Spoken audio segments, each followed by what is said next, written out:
C'est en gras que s'est écrit ce samedi à partir de Maluku, commune urbano-rurale de Kinshasa, l'histoire de la renaissance industrielle de la République démocratique du Congo.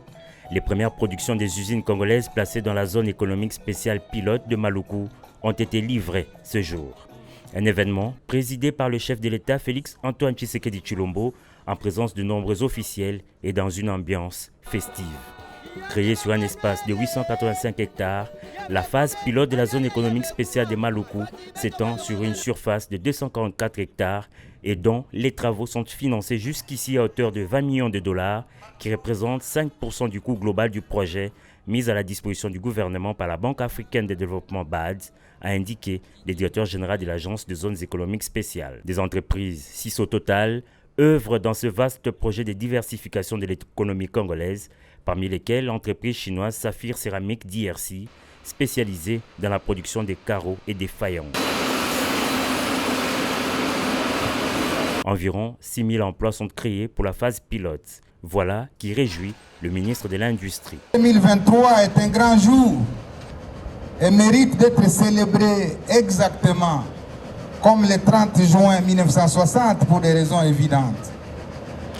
Si le combat d'Idio Lumumba Kasavubu a obtenu à la République démocratique du Congo son indépendance politique, aujourd'hui, le combat de son Excellence Félix Antoine Tshisekedi nous fait entrer de plein pied dans l'indépendance économique tant rêvée par les Congolais.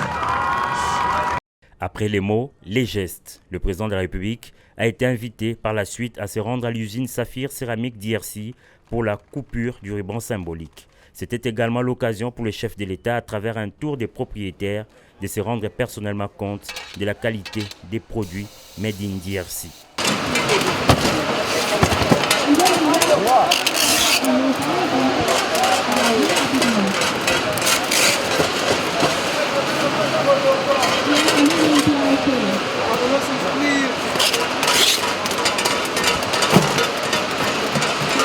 Voilà, aujourd'hui, c'est une grande satisfaction de voir qu'après les poses de pierre, il y a déjà une première industrie qui est mise en place. Il y a d'autres qui vont suivre dans la zone économique spéciale.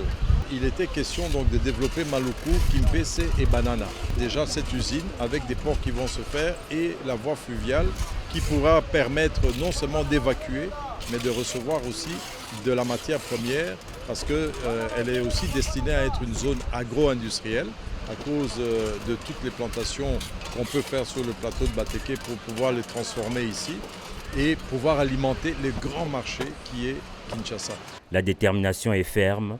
Outre Kinshasa, le Haut-Katanga et Lualaba, le pays s'engage à étendre cette expérience sur l'ensemble de son territoire.